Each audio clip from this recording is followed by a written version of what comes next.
사람들이요, 살다 보면 나도 모르게 잘못된 것에 미혹될 때가 있는 것 같아요. 이 미혹된다고 하는 것은 어찌 보면 영적인 문제일 수도 있지만, 우리가 잘 알지 못함으로, 우리가 유혹을 받음으로, 우리가 생각지 못하게 잘못 판단하는 일들이 생기는 것이지요.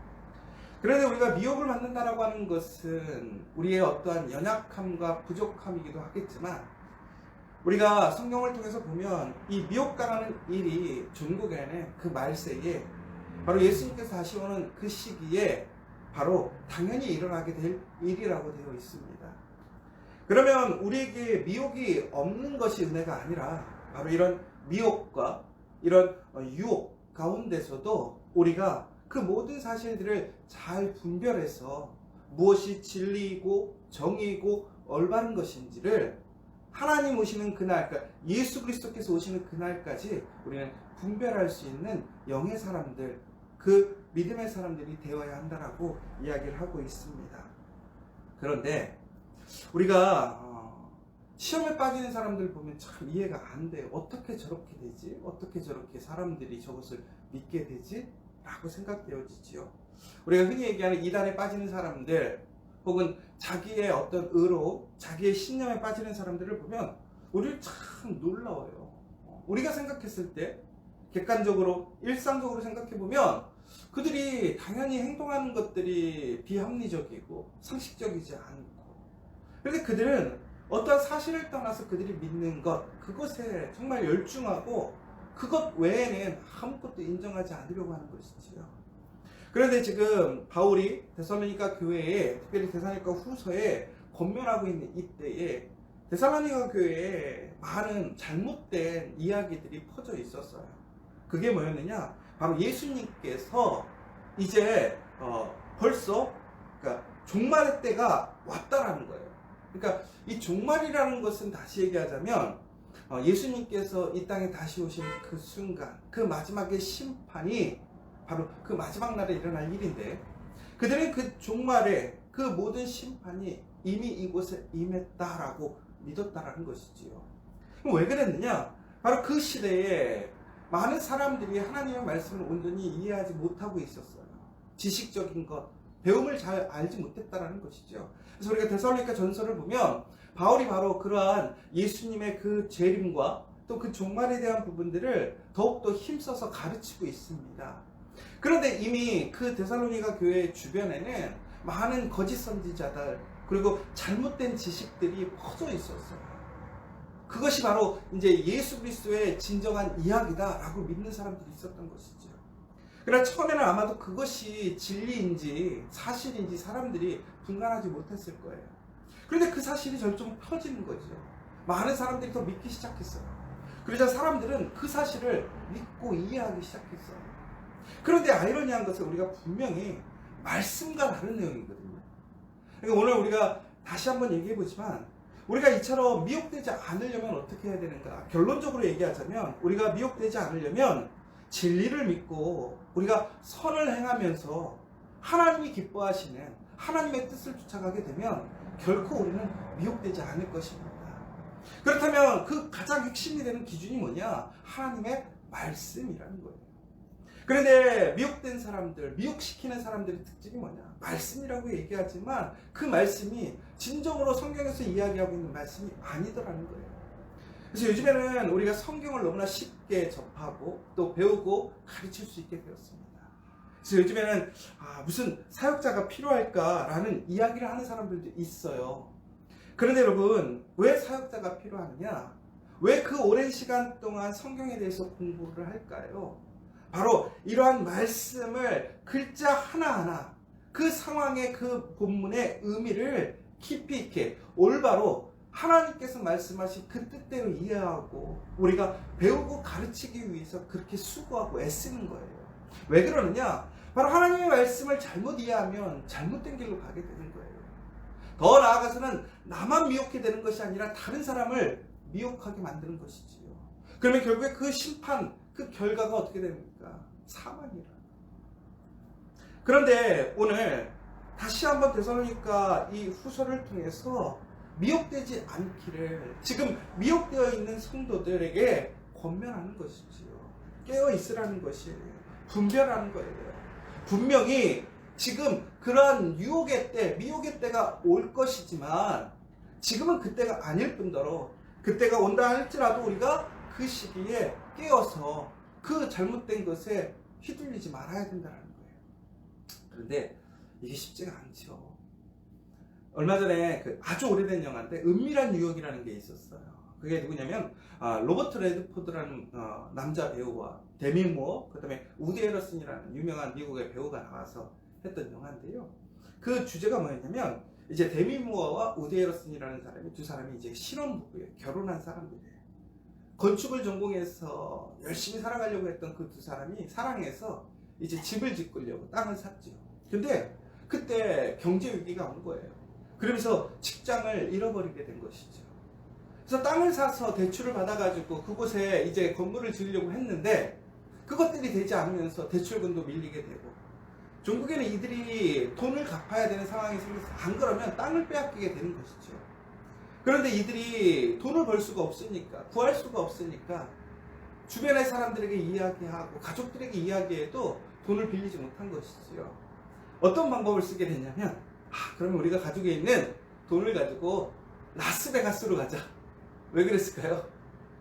도박해가지고 돈을 더 불리자. 그러니까 사람들이 이렇게 한계 상황에 가면 매우 비합리적인 일들을 하는 것이지요. 그들에게 5만 불이 필요했대요. 5만 불이라면 우리나라 돈으로 한 5천만 원, 6천만 원 정도의 돈이 되겠죠.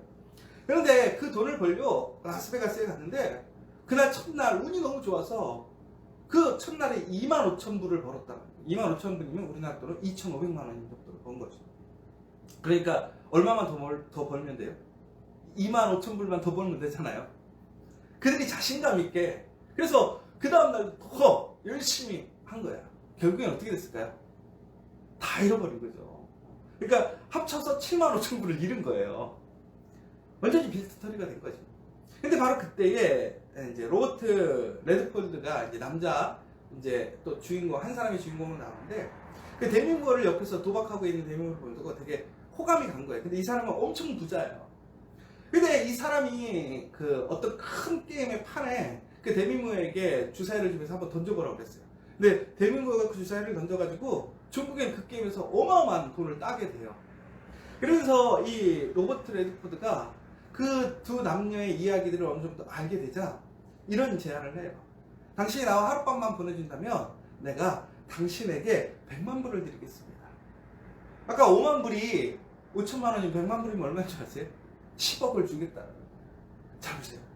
두 남녀가 결혼해서 신혼집을 얻어서 살기 위해 열심히 사랑했고 또 열심히 일했어요. 그런데 자기들의 꿈이 포기될 것 같으니까 그것을 지키고 싶은 심령으로 라스베가스에 왔다가 그들이 가지고 있던 돈마저 다 잃어버린 거예요. 그들은 지금 너무나 힘들고 어려운 상황이 된 것이지요. 그런데 갑자기 어느 날 너무나 부자에다가 잘생긴 그 어떤 한 남자가 제안을 하는 거예요. 그런데 이것이 불법적인 제안이 아니라 그 두 부부 앞에서 그 여자에게, 그러니까 그 남편 앞에서 당신의 아내를 나에게 하룻밤 보내주면 내가 그 아내와 하룻밤을 보내고 나서 100만 불을 드리겠습니다. 여러분 이 얘기를 들으면 이게 말이 돼요 안 돼요? 말도 안 되죠. 그러니까 두 사람도 이게 말이 안 된다고 생각한 거예요.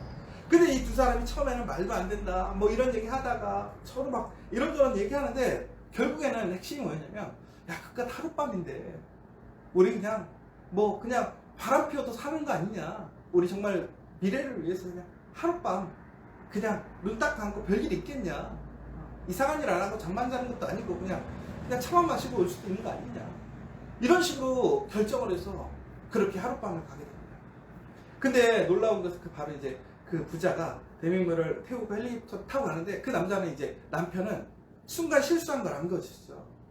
그러면서 그 아내를 찾으러 가는데 이미 여자는 그 남자와 함께 비행기를 타고 가버린 거죠. 그 남자가 얼마나 마음이 힘들었겠어요. 순간 잘못된 선택. 그러나 중국에는 어떻게 되냐면 이제는 그 둘이 여자가 돌아왔는데 남자는 의심하고 중국에는 그 두 사이에 정말 다시 메꿀 수 없는 그 벽이 생긴 거예요. 틈이 벌어져. 결국에는 두 사람이 헤어지게 됐고 나중에 결론은 어떻게 되냐면 이 여인이 그 자기를 이렇게 유혹했던 그 남자와 잘 살다가 나중에 원래 남편과 다시 만나게 되는 그러한 과정들을 얘기를 했던 거예요. 근데 중요한 것은 제가 오늘 이렇게 이 얘기를 하는 것은 여러분에게도 그런 유혹이 온다면 어떡하시겠어요? 아마 우리는 그러죠. 에이, 말도 안 돼. 그게 말이 돼? 야, 그 걔네들 이상한 거야 라고 할 수 있어요. 근데 여러분, 우리가 지금 우리가 그런 상황에 안 있기 때문에 우리가 유혹을 안 느끼는 것이지, 우리의 상황, 더 나아가서 우리가 유혹받을 수 있는 일들이 있다면 우리 또한 그렇게 아주 간결하게 그 원칙을 지켜갈 수 있을 것 같아서요. 쉽지 않다는 거예요. 여러분, 지금 우리가 많은 뉴스와 많은 일들을 보게 돼요. 유혹받아서 사람들이 쓰러지는 걸 보게 되잖아요. 실수하는 걸 보게 되잖아요. 근데 우리는 욕하거든요, 쉽게. 그런데 여러분 잘 보세요. 우리가 능력이 안 돼서 그러지, 우리가 능력이 있어. 그런 유혹받을 수 있는 사람이라고 했을 때 우리 또한 그 가운데서 미혹되지 않을 수 있겠는가라는 거예요. 쉽지 않다는 거예요. 여러분, 우리가 지금 유혹받을 수 없기 때문에, 유혹을 받지 않기 때문에 우리가 괜찮은 것이라고 생각하는 거지, 우리가 미혹받으면요, 우리는 너무나 쉽게 넘어지고요, 우리는 거기에 편승할 수밖에 없어요. 여러분, 그러면 우리가 어떻게 해야 되느냐? 깨어있어야 된다는 거예요. 깨어있어야 돼요. 진리 안에서 그 말씀을 기준으로 알고 우리는 깨어있어야 돼요.